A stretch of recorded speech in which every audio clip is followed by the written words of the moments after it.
Are the NU Bulldogs for real? Or for reals? Are they for reals? For reals? Are they for real? NU? I think so. Yeah? I think so. What makes you convinced that they're for real? Well, at the start of the season, I was a bit, not unsure pa kasi. Kasi syempre, like, baka nakachamba lang to. But after seeing them play a couple more times, parang, this team's been together for a long time na actually. Si Parks lang talaga nawala. But other guys have stepped up. Si Aroga, malaking bagay, is one of the better imports that we have in the UAB today. I just feel that they're so used to playing with each other. The experience is there already after all their collapses the past few years. 2, 3, 4 years na halos itong core ni Coach Eric. They understand his system and guys are stepping up. Si Alolino, malaking improvement talaga. So I think they're a solid team and it also helps that the other teams aren't parang playing to the level that was expected of them. Of course, except Ateneo, who's really excelling right now. You said you're surprised.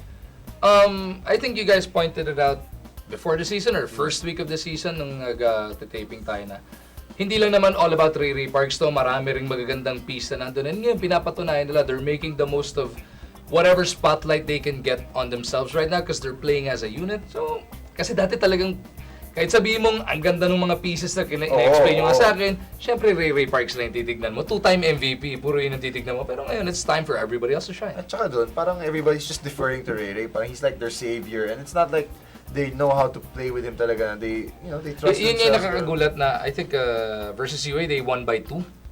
2 points lang. Kasi, yung pag-defer kay Parks, yun yung makikita mo naman na nando si Ray.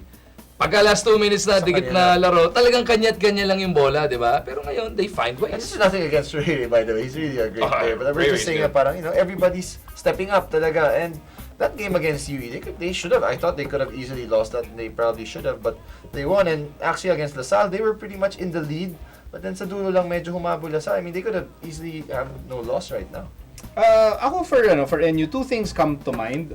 One, nagkataon lang na when they had Parks and Embe, by the way, one of the talented big men that they used to have. Nagkataon nakasabay nila yung Ateneo Rain. Medyo. So inabot nila yon, which is like, that's sayang yun for them. I mean, kung wala yung Ateneo 5-feet Rain, maybe nakaisa na yung NU siguro. And then now, ngayon nawala nga si Ray tsaka si Embe, nagkataon din, other teams are also parang in not rebuilding but sort of retooling mode. Kunyari, now Ateneo is not the 5-feet team that it once was. I mean, they're trying to get back there, but it's not the same. UE also sort of rebuilding. FEU lost Terence Romeo and Ara Garcia. So parang ganda ng timing na they go into the season and then even if they lost 2 big guys, but parang yung ibang team sa kalaban nila ngayon, not as Yun yung binabanggit not as ng loaded as together, before. 3-4 years. Yeah. System yun di ba? Well, at least, nawala yung isang big. May pamalit naman si Aroga. Si Aroga was more athletic. Siguro lang yung sa akin, to your point na the previous years, malas lang sila about Ateneo. The only thing that, I have against that is probably that they actually never made the finals. Parang, they always come short sa elimination.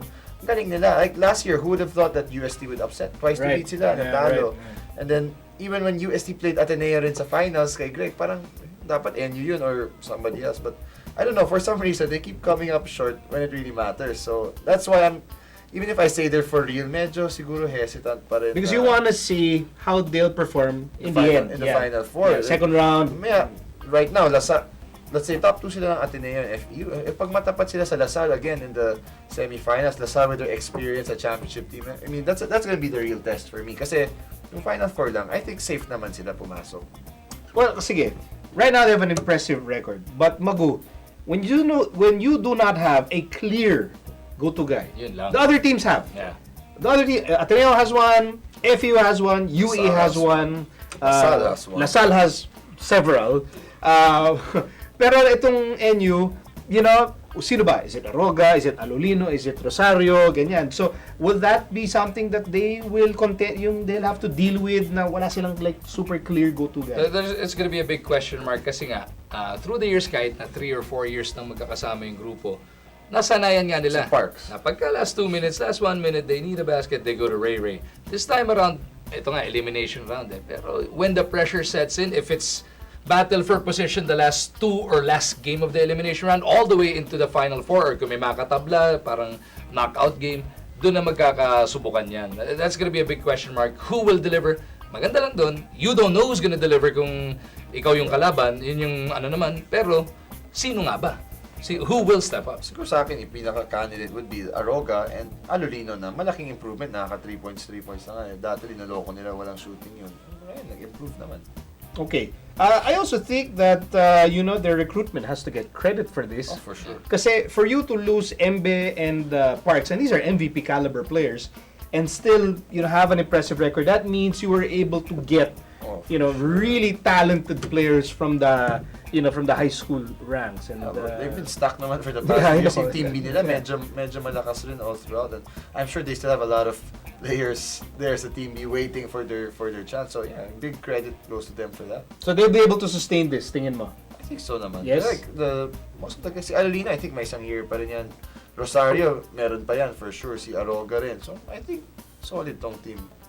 Okay, so NU Bulldogs, for now, first round, I think they're for real, but syempre second round, things can get really interesting. Sabi mo kasi, yung iba nag-a-adjust, dito mo na makikita yun sa second round. Kasi baka nagugulat pa yung ibang team sa kanila. That's also a factor. Second round, teams that can do a better job of scouting, o alam nila sino yung mga taking over from Parks, and then we'll really know what this NU team is capable of.